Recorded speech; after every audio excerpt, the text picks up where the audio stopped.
and welcome to another booktube video from me, Lauren, from Lauren and the Books. And today I'm going to be doing I've written it up here and drawn a pumpkin, October TBR. Quite impressed with that pumpkin, considering I didn't think I could draw one, and now I've convinced. It's a bit like an apple, isn't it? No. It's a bit like a scary apple. Anyway, I'm going to be talking about the books that I'll be reading in October. Now, you may have previously known from previous information, previous. David and I are not into scary shit at all, are we? We're not into scary stuff at all. So there's only one scary book. So for an October TBR, very lacking in scare stuff here. Very, very lacking. But up in good books. So swings and roundabouts. I'll start with my book club books. So the only scary book that I will be reading, and I haven't even read it yet, so I don't even know if it is scary. I am going to be reading for my radio book club, and that is Little Sister Death by William Gay, which apparently here, according to this sticker, the most terrifying novel you will read this year. I believe it's about, inspired by the famous 19th century Bell Witch haunting of Tennessee, it follows the unravelling life of David Binder, a writer who moves his young family to a haunted farmstead to try and find inspiration for his faltering work. Let's see how I get on with that. So that was what I'll be reading for my radio book club. My online book club, it's not falling over. I'll put it over there. My online book club, we will be reading All the Bright Places by Jennifer Niven. My sister recommended this book to me in my book chat with my sister video, which I will link down below. And I just thought it'd be a really great one for discussion in the book club online world. Everyone on there really enjoys a bit of YA, so I thought this would be quite enjoyable to read. I believe it's about two people, Theodore and Violet, two kids at school, who one wants to kill himself, I think, and the other one, her sister's died and she's trying to get over that, and they help one another. It's supposed to be quite emotional.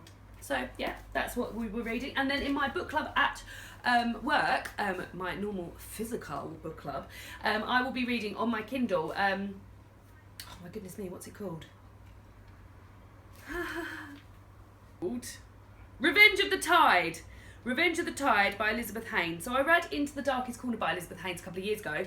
My goodness me, it was terrifying. I remember you and I just got together and you were sleeping and snoring because that's what you normally do. No. And I was watching it, I was reading it, and I had to stay up till like 12:30 on a school night reading because I just needed it to be over because I was so frightened.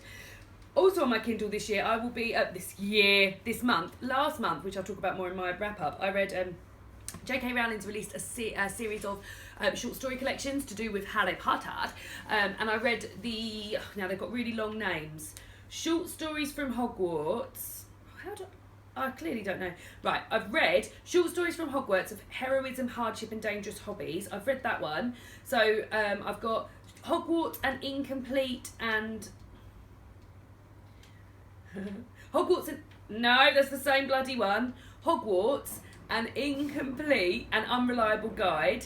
Short Stories from Hogwarts of Power, Politics and Pesty Poltergeists. So I read the heroism one last month, which I will talk about in my wrap-up, so don't let me go on about it now, but I bloody loved it, and it really brought home, after the crashing disappointment of Cursed Child, how much I enjoy Harry Potter. I love Harry Potter, but after the Cursed Child I was like, oh god, this is rubbish, but it really brought it back, so well done for those ones. And I'm going to read the other two in October. Now, physical books, physical. So I said in my autumn tag, which I will also link down below, Amy Jane Smith created an autumn tag, which I bloody loved doing, and one of the questions was, what books are you planning on reading in autumn? So I own 3 of these Persephone books, which are beautiful published books. They're all in this grey outside, and then they have wonderful end papers, and I need to read them. I've got 3 now. They're quite pricey. I've got 2 out from the library as well, and I haven't read any of them. This one's called Letty Stelmer by Susan Miles, and it doesn't really tell you what it's about. It just sort of says, Lettice had waited fuming by herself in the cramped restaurant near Holbert's rooms. She hesitates to order her own meal and watches for her brother. At length she orders cutlet and green peas. The meat is gristly and the peas were dry, etc, etc. This was the smallest one, so this is why I thought I will start with this one. So I will be starting with that one. I've also got 2 books from the publisher which I need to be reading. I've got Bone Sparrow by Zana Freylon, which is a book about refugees. It's told from a child's point of view who was born in an immigration detention centre after his mother had fled the violence of their homeland, and I think this is such an important book and I really, really need to read it, so I will be reading it. I've also got Radio Girls by Sarah Jane Stratford. I quite like things set in the World Wars. I haven't read any sort of like, this would count as historical fiction, I guess. I haven't read anything like this for a while. It says here, in London 1926, Maisie Musgrave is thrilled to land a job at the fledgling British Broadcasting Corporation, whose new and electrifying radio network is captivating the nation. Famous writers, scientists, politicians, the BBC is broadcasting them all. But behind the scenes, Maisie is drawn into a battle of wills being fought by her two bosses, John Reef, the formidable Director General, and Hilda Matheson, the extraordinary Director of Talks Programming, envisioned very different futures for the radio. And when Maisie unearths a shocking conspiracy, she and Hilda join forces to make their voices heard both on and off the air. So yeah, quite looking forward to that. Nice cosy read. And then these two books are books that I mentioned that we were talking about in my book chat with my cousin video. These are books that I lent my cousin Laura to take on holiday with her, and she bloody loved both of them. I knew I would love both of them, but she's just made me want to read them instantly, so I'll be reading them really shortly. Shelter was the one she actually recommended to me, by Jung Un, which is about a chap who has got into financial difficulty and is selling his house, and then while they're showing people around the house, they're like, there's a naked woman over there, and it's his mother, and she's been in this awful situation, but you find out more about it, and I don't know more about it. So I am really looking forward to reading that. And also Fates and Furies by Lauren Groff. I love this. I absolutely love this paperback. It's absolutely beautiful. Windmill, the publishers, sent me this, which was very kind of them. This is supposed to be amazing. I heard they were talking about the paperback release on All the Books podcast, which I was like, bloody hell, I can't wait to read that, and I'm so lucky I've got it. It's about a relationship between two people, Lotto and Mathilde, and it's told about, I think it's about their secrets and like what they keep from each other and things like that. And it's just supposed to be, you think about it for ages and ages and ages afterwards, and I can't wait to think about it for ages and ages and ages afterwards.